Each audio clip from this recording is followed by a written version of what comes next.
My guest this week is Keira Shannon. She is a high school senior from Highland, Indiana. And we had a conversation about Black history. The genesis of the conversation is pretty interesting. She reached out to me because she had an idea about the way Black history had been taught to her through the years, including currently at her high school. And she wanted to do something different. And I thought the idea was so wonderful that I asked her what I could do to help. And she wanted me to speak at the school, but we had a few hurdles and hit a couple bumps and COVID and travel and things of that nature. We decided to record our conversation and have the school play it for the students. She had been taught the same thing for years, and she thought there was a better way to do it. And she spearheaded on her own an idea to change the way Black history is taught in our school.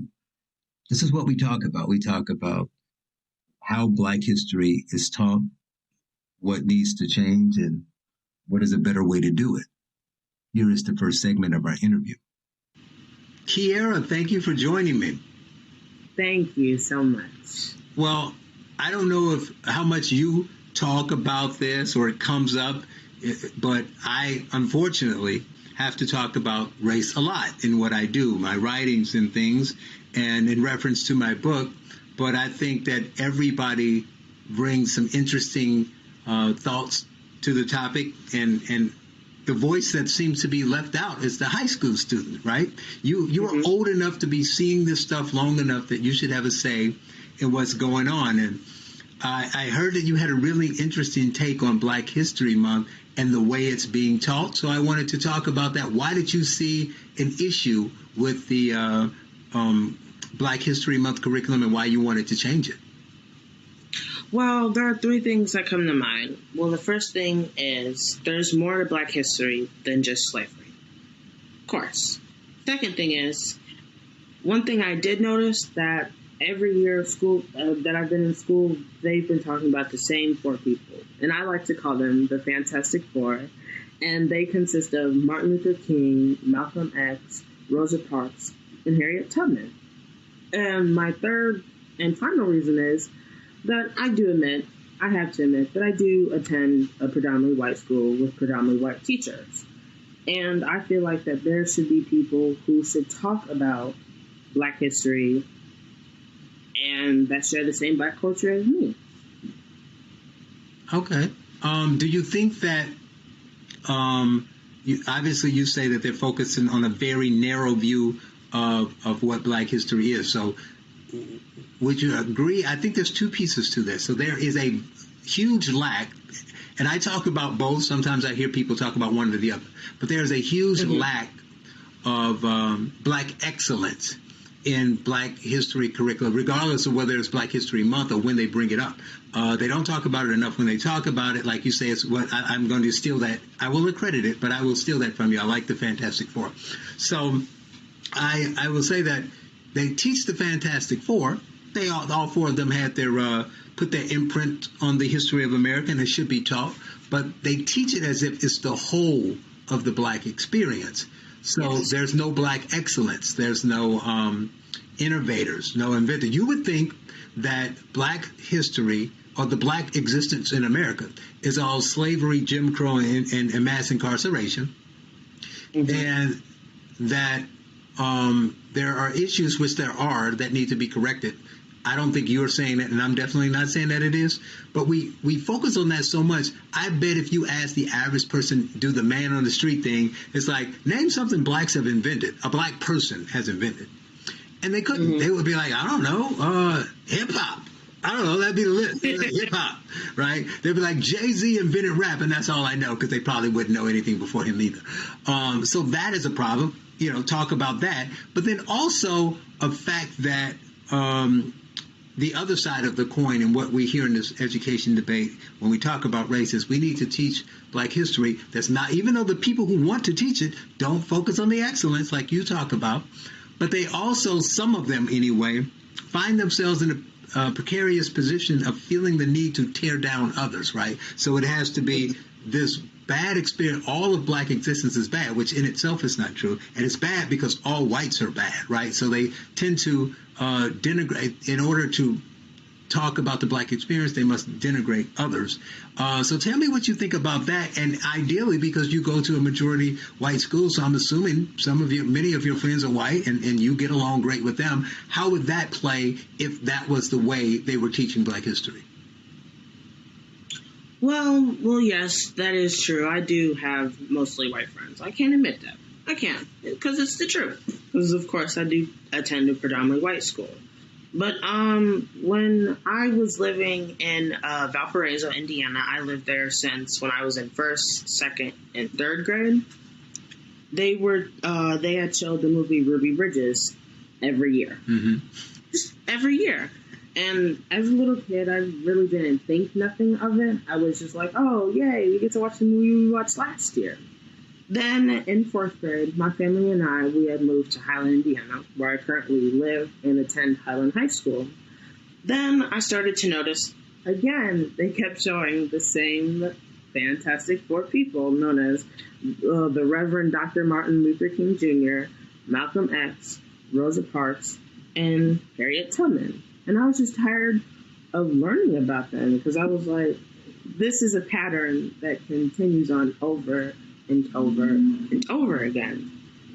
And I feel like that Black history should be taught all school year long and not just in the month of February, because if you are talking about, for instance, Thomas Edison and the invention of the light bulb, or if you're talking about Alexander Graham Bell and the telephone, there should be a mention of Lewis Latimer. He created the filament in the light bulb. There should be a timeline and not just talk about Black history or Black excellence or Black culture just in the month of February. Black history is not just Black history, it's American history.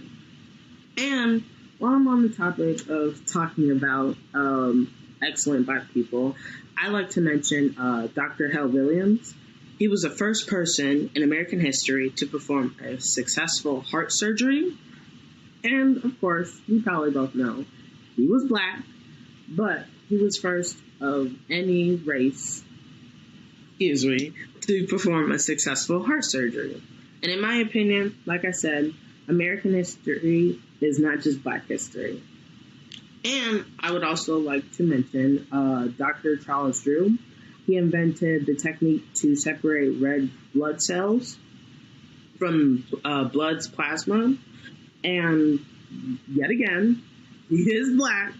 And if it wasn't for Dr. Charles Drew, this would have never been created. And like I would say again, Black history is American history. Yeah, totally. Absolutely true. And I don't think many people know those two facts. But what about the other piece, the fact that some who want to teach Black history, which is a good thing, design their teachings around tearing down other people, and it becomes this kind of partially negative education in a sense. So they teach you things that are true, but it's like it's just heavily saturated on slavery and that the white person is the problem and white people did this, and not that any of that is not true. But they do it as if those are the only, that one, all people were involved, all whites were involved, which in itself is not true, and that every Black person, went through this experience the same way. So to present it today in that vein seems to do a disservice to the actual truth. And I think that's a problem as well. What do you think about that? I 100% agree about that. Because there are some teachers at my school who just talk about slavery and who I call the Fantastic Four. But there are select few teachers, like I would like to name my teacher, who is a good one. Her name is Mrs. Polivka. She likes to talk about it, and she would say, well, is there anything that you want us to know? Is there anything that you don't want us to talk about? And like I said, it just depends on who the teacher is. But I do agree with that, yes, some teachers just talk about the same thing over and over again. But like my teacher, Mrs. Politha, she wants to explore what really happened.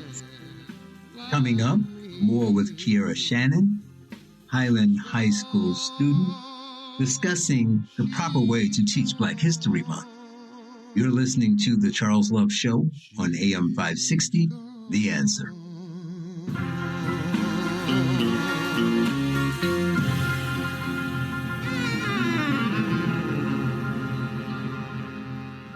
We return to The Charles Love Show on AM 560, The Answer. Once again, here's Charles Love. Are you tired of summer nights in Maine? Welcome back. I am continuing my conversation with Keira Shannon, high school student from Highland, Indiana. And in this segment, we continue our conversation about Black history. And I kind of dispel the fallacy of people being afraid of teaching the negative of America or slavery. And Keira points out the problems with focusing solely on the negatives of Blacks as slaves and Jim Crow, things of that nature, and not Black excellence. I don't have an issue with pointing out the bad things that America did and the negativity and explaining to people and teaching people. And to call out the people, say, call out John Calhoun, call out Roger Taney, call out racists in the history of America and what they've done. But I don't think that's what happens. What I hear is whites were, America was. But when you talk about this ugly, repugnant white racism that surely existed, we act as if every white person was like, slavery is a great thing, when many of them were just like, this is terrible, we have to stop it. John Brown famously went to the gallows. He was going to get a group of men to break into Harper's Ferry, steal the weapons, and give them to slaves so they could have a massive slave revolt. And so that's the problem of how we teach it, is that we don't teach it in some cases at all. And when we do, it's a zero-sum game. Somebody has to be the winner and loser. And, things are just a lot more complex than that. America had its flaws. And, I don't think most people know that for every country in the world that has a written constitution, I believe all but one based their constitution on the U.S. Constitution. So I think that that's the context it needs to be looked at. But I definitely agree with you that we need more positives. So what do you think is the solution to, you have an idea, I know, to improve how we teach Black history, and you are doing great things. You took it upon yourself to go to the administration and the teachers to say, I think there's a better way. So this is the first step in, doing this video, playing it for the school, letting them learn that Black people have a lot more to offer than the Fantastic Four. And so where do we go? What's the next step? What do we do? Well, of course, like I said, we've been getting taught the same thing over and over again. And I feel like kids all over the world have been taught that when the Europeans went to Africa, they went to Africa, brought Black people, and they were just slaves in Africa. And then when they came to America, they were slaves. When in reality, that's really not true. And they always taught us that they were unable to read or unable to write the English language. And people like me, we probably always thought like, oh, I don't think I could do that. I'm not mentally capable of doing that. When that's not true, because me and other people are capable of learning anything. But my true feeling is that if we really want to teach Black history, it should be taught in the right way, meaning stop focusing on the bad things. Because if you focus on the bad things, kids like me will think, oh, so does that mean I'm bad? Does that mean people don't like me? Does this mean I'm a slave? When in reality, that's not true. There's so much more to us than just slavery. We've done incredible things. Well, other people have done incredible things in U.S. history that needs to be heard instead of it just being shied away. Wow. I just have to sit there for a minute, because this is you in high school listening to the way this has been taught to you for years and coming up with this on your own. I promise you, I didn't feed her anything. I didn't tell her to say anything, but I reacted because I was just like, wow, that piece is so powerful. You said learning the negative, you're not saying not teaching it, but focusing and just beating the head of that nail over and over again can be good. And you used an example saying some kids like you may think that this is all that is, or, develop some anger or resentment. And I want to rehash that because I think people need to hear this, because there is, I believe, to be fair, a well-intentioned movement. I don't think these people have malice. Probably some of them are to the point that they're angry and they have malice toward the country, maybe, but they don't have malice towards black people. Of course, they love black people. They're trying to help them. But in the vein of helping, there's a whole industry that I fight and write books against that says, let's focus on this. Like Nicole Hannah-Jones and I go to heads, right? Because she'll say that the whole 1619 Project specifically says that the country was founded on anti-black racism and slavery. And but for that, we couldn't have founded a country. There just simply would not be a country. And that whites, I think she said that she's corrected it, but in the essay it says whites did this. Whites believe this. So all of them. And they did this series of essays specifically to push schools to teach it in schools. So if they had their way, Black history would be taught the opposite of what you said. The whole point, it would be more of it, probably wouldn't just be in 1 month, but the whole overriding theme would be this country is so bad to blacks. Blacks can't get ahead because of this. And they think they're helping is what's so shocking to me. It was just so breathtaking to hear you say that, because when I tell people that, I like to talk by giving examples and painting pictures, because if you just do an academic thing and do studies, people say, well, then I can find a study to combat your study, which is true, right? There's enough people, and math can be twisted, that there's enough people out there. So this is what I say. You tell me if you agree with this, and I know you will, because you just said something that alludes to it. So I'm a 19-year-old black man. Right. I got a GED, but I didn't graduate from high school traditionally. I'm struggling, single family home, low income.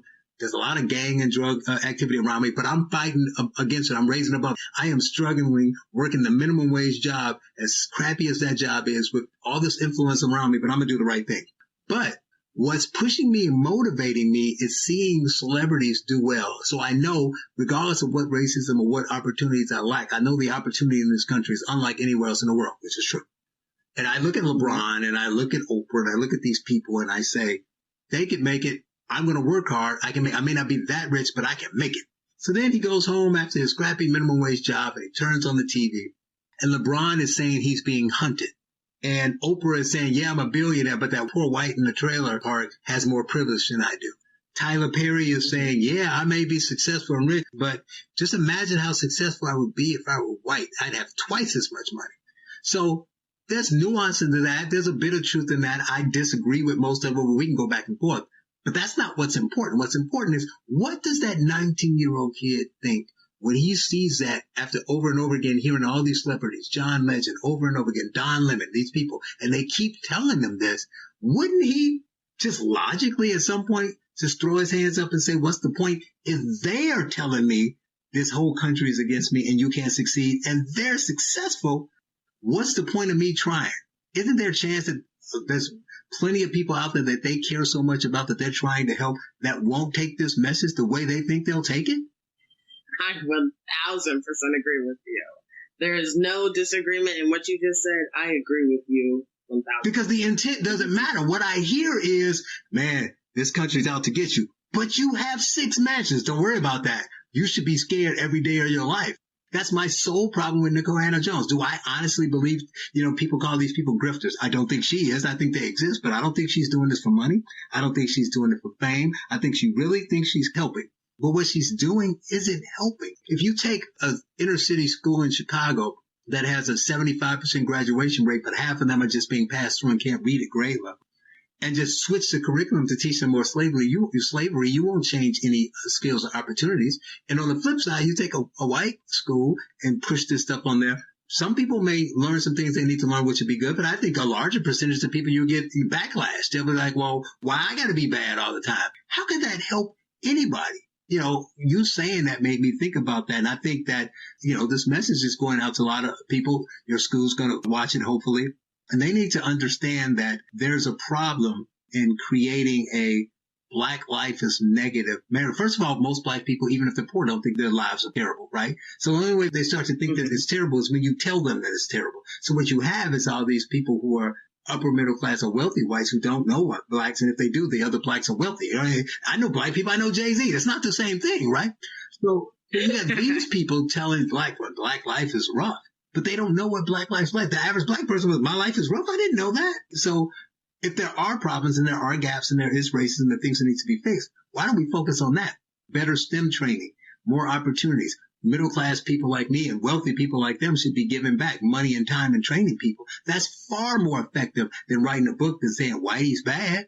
Or what is it, white fragility or the 1619 Project. There's far more important ways to do that. And I think that what you are doing at your school will, if they listen to you, and they should, even years after you've gone, you'll be able to go back and say, they teach history, including Black history, this way because of something I started, and it's important. They teach it, so they're not ignoring it. They teach the good, the bad, and the ugly, but they don't just teach Blacks are oppressed across the board, and there's nothing good about that life. So you definitely should be proud of yourself in doing that. Coming up, more with Keira Shannon, high school student from Highland, Indiana. You're listening to The Charles Love Show on AM 560, The Answer.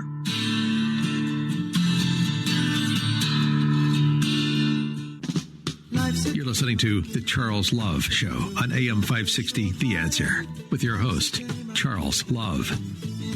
Welcome back.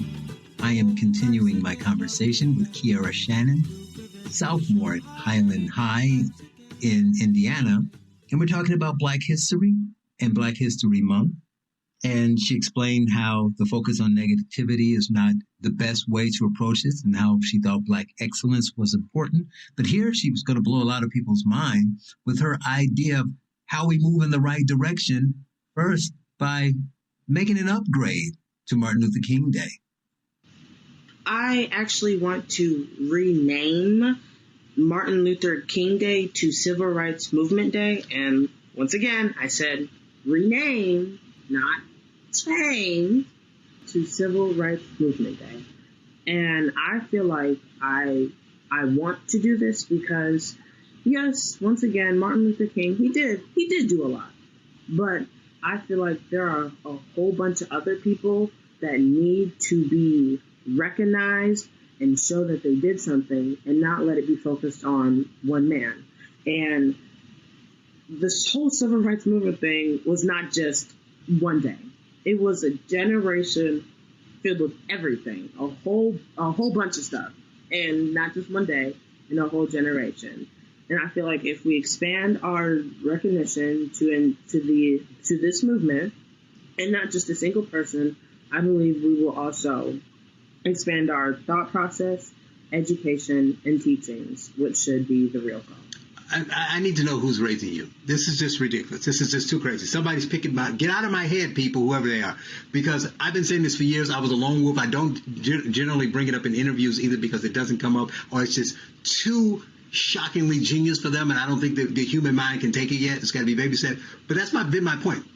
And I think that you're onto something. I hope it happens. I am on your team. But people, again, other people, listen, this is important because, one, there's lots of reasons why I do this. Okay. Because I used to tell people, I don't really like Martin Luther King Day. What do you got against Martin Luther King? Nothing against him. The day, though.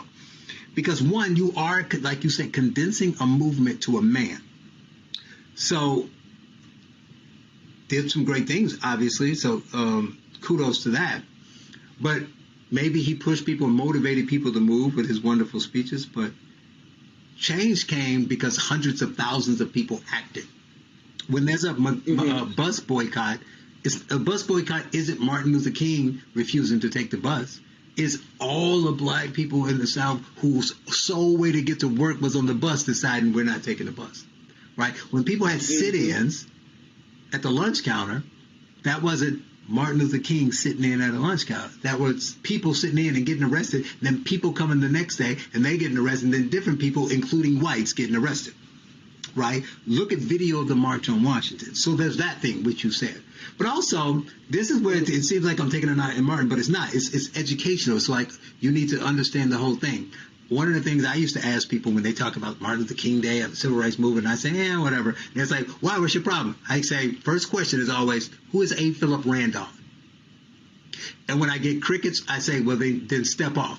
So they don't know who he is. They don't know who Baynard Rustin is. So, and when I give an example, again, stories, I tell people, so let's assume we wanted to do a fundraising concert So I needed somebody in high school and then an adult. So Keira and I put this together. We called, we got on the phones, we did car washes to raise money. We did all this stuff to put this stuff together. We interviewed it. We went to the state capitol down to Indianapolis to talk to politicians to help. We found a marketing firm. We borrowed money. We did all this work.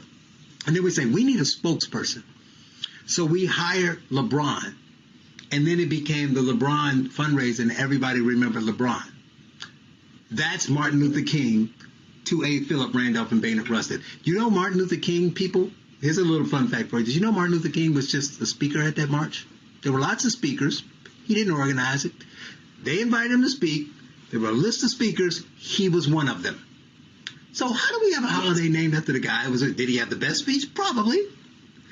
But still, we organized it. We put it together. You know, those marches weren't him. And the problem is all those people get lost when we teach MLK. And the backside is, you know, black people get upset, but people are human. And so everybody has a dark side. The other plus of having a Civil Rights Movement Day is when, you know, we all know that, why is my mind blank? The head of the FBI, Hoover, that J. Edgar Hoover was tapping MLK's phones. Totally wrong, unconstitutional. He was a racist and he shouldn't have done it. But it doesn't mean what was on the tape may not have brought out some bad things. So over time and all this releasing stuff, at some point somebody's going to, you know, we already released the stuff about him cheating on his wife. It's like, some people do that, but this was the 50s and he was married, he was a preacher, whatever. So it's going to get to the point that they're going to try to sully his name, right? You can't sully a movement's name. So Martin Luther King, you know, robbed the bank. So what? This holiday's about the movement. Doesn't matter what he did. So Baynard Rustin was gay. Doesn't matter. It's about the movement. So A. Philip doesn't matter. It's about the movement. That's why I think that way, because you can't hijack it by talking about picking out people to denigrate, to beat up on the movement, right? You know, people read his quotes because he was all over the place. He was a man, so he had some very religious things. So now today's stuff, that may not play well. So they try to remove the Reverend Martin Luther King, just make him doctor. They try to remove some of the other things. But then he to add some quotes about redistributing wealth that sounds a little socialist, and then political people want to say, look, he was, no, but this is not about him. This is about the movement. Coming up, more on Civil Rights Movement Day with Keira Shannon. You're listening to The Charles Love Show on AM 560, The Answer.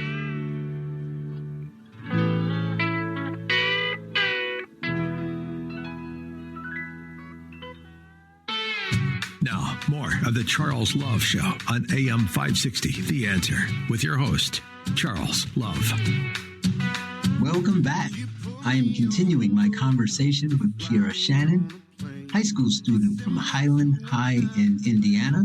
We're talking about Black history and her new term, Civil Rights Movement Day, and the importance of teaching things, but being more inclusive. And we continue that conversation. I spent a little moment with her pointing out the wonderful participation she had in the Coolidge Citizenship Challenge. And then we end with my view of Black History Month and why I think it's problematic in the way it's approached. Good intention, but why making it separate somehow limits its connection to the overall history of America and makes it somehow separate and less than the rest of the history. That's why I think it's stronger. And then every year on, what do you call it, Civil Rights Movement Day, you feature at your school 2 or 3 other people from the movement, right? The college students, the Freedom Riders, the college students who came from the North to go down there and sign up, register blacks to vote, they got attacked, right? You talk about, you know, the 3,000 white people who got lynched, you know, you talk about all this other stuff. And then you get a full, more, you know, well-rounded knowledge of how vicious and evil and racist these people were. And the number of people that pushed back against it, how they weren't all young or old or black or white or college educated or celebrity or not. There were lots of people. It's so funny. I like to leave with this one because people remember Charlton Heston being the spokesperson for the NRA before he died. The old actor said, you know, you'll get my gun when you peel it from my cold dead hands. But people forget that 30, 40 years before he made that statement, he was an integral part of the Civil Rights Movement. Mm-hmm. Mm-hmm. But he died, and now his memory is the crazy NRA guy. He must be some right-wing nut job. But, you know, people aren't, just one dimensional, and it's important to understand. So I think that's a great idea. I know that you are bright and definitely understand. You understand what's important, and you have a really good focus, because we got to work together on the Coolidge Citizenship Challenge. You want to tell everybody about the, you brag a little bit about your winnings there and what you did there, what that was about? Well, first things first, it was a great opportunity just to go, especially it was my first time going to D.C. But keep in mind, people, everybody didn't go to D.C. Only the people who made it to the final round got to go to D.C., and she got to go to D.C. Mm-hmm. And, when it came time for the testing part, there was a first round. And good thing was I did make it through the first round. And surprisingly, I was the only person from Indiana. Yes, there may have been people from Chicago or Illinois, but I was the only person from Indiana. Mm-hmm. Woohoo! There you go. Go Hoosiers. But when it came time for the second part, or the championship of the competition, sadly, I did place third in the overall competition, but I was first place in Indiana. And why is it sadly? Many of the people didn't get to go to D.C., but everybody in D.C. didn't even place. Yes, that right? is very true. That is true. And I did earn a prize for my placement, and I was just amazed that I had the capability of doing it, and I would do it in a finger snap. I would do it all over again. I certainly would. Well, maybe some of your classmates will ask you about it. You can tell them, and next year, this year now, when we do it this year, they'll be able to come back. And lastly, I want to say, so I like your idea on the holiday and to Black History Month, since, again, this is for others, not for Keira. I think what's important about the way you teach Black history, I'm not a fan of Black History Month personally. That's just me, nothing against it. And it's not because I don't like Black history. I want more Black history taught, but I don't want it taught as Black history like it's separate, because it's all American history. I envision it as like American history. So you got these people who are making it political. So people on the left are like, I'm going to teach American history. White people are bad, white people are bad. People on the right is like, I want to teach American history. You have to be patriotic, this, that, or the other. But then both of them say, ooh, it's February. Let's go back to the outhouse and pull out, dust off the Fantastic Four. Another coin, and to read about Martin Luther King did this. I have a dream. I'm not going to move on the bus. Go through all that. Malcolm X, by any means necessary. And then, okay, we can go back to our American history fight. No, it is all American history. This is your history. Whether you immigrated here and became a citizen, you were born here, whether you're Black or not, this is all your history. So the way we should, I'm asking because I know this teacher is going to hear this, the way we should be teaching history is timeline driven. Usually, obviously world history or whatever, but if you're teaching American history, you need to do, from the beginning through, sometime, 1650, 1660, whenever you want to stop. From then until 1776 through the beginning of the Civil War through Reconstruction. And when you talk about these time frames, so you're doing the 1880s in class this week.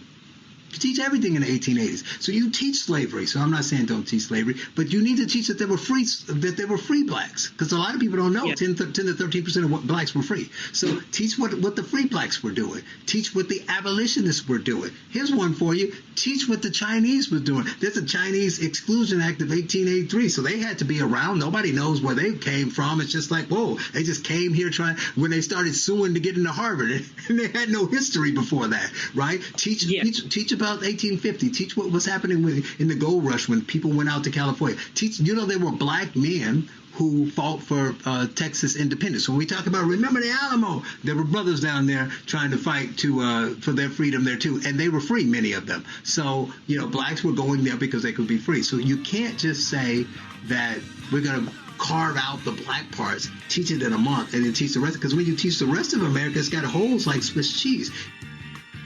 Coming up, my final segment with Keira Shannon, high school sophomore at Highland High in Indiana. You're listening to The Charles Love Show on AM 560, The Answer.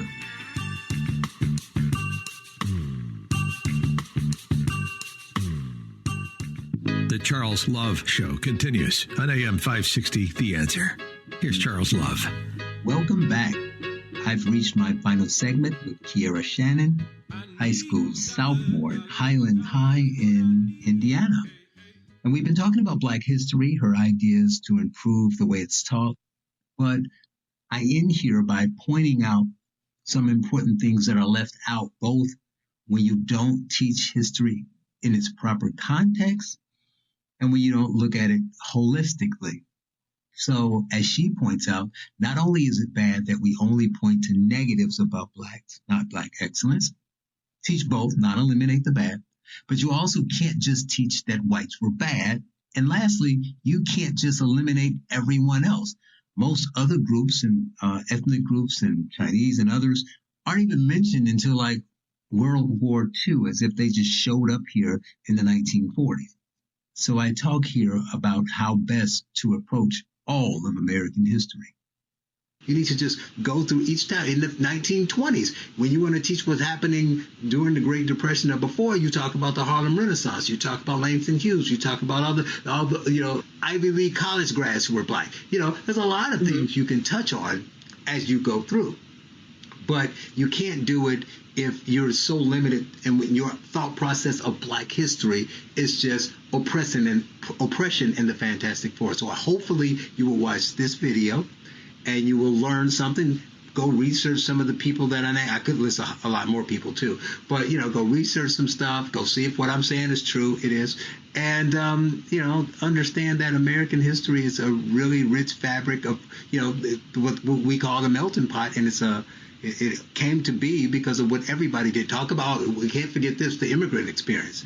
People forget that. There's whole books about when the Irish became white and when the Jews became white, because when they came here minus the slavery, like Blacks and Jim Crow. They had signs, no Jews allowed, no Italians allowed, no, how that changed. So we can talk about how it changed, but we got to talk about what they experienced when they got here in 1912 or whenever. So, I think that that is the proper approach. I thank you for coming on and explaining both your ideas on how Black history should be taught and your wonderful idea for the new holiday that I think I'm going to start celebrating in 2023. Whether the rest of the people are with me or not, it'll be my inaugural year of the Civil Rights Movement Day, and hopefully people can latch on and not think it's a tear down of Martin Luther King. He's part of the movement, of course. And is there anything else you want to leave us with before we go? Talk to your school. Shout out to your teacher again, or whomever else. Yes, Mrs. Polivka. She, even though, yes, I did this on my own, but like I said, I was in her class. I said, Mrs. Polivka, something needs to change, like right here, right now. Because freshman year, I talked about it, but I said, you know what, here we go again. I'll just, go with the flow. But this year, I was like, no, this year needs to be a change. And as my shirt says, change starts with me. So I feel like if no one's going to change it, I feel like I should. Well, thank you again, Keira. And thank you, Highland High. I appreciate you all. And play this early and often. Thank you so much.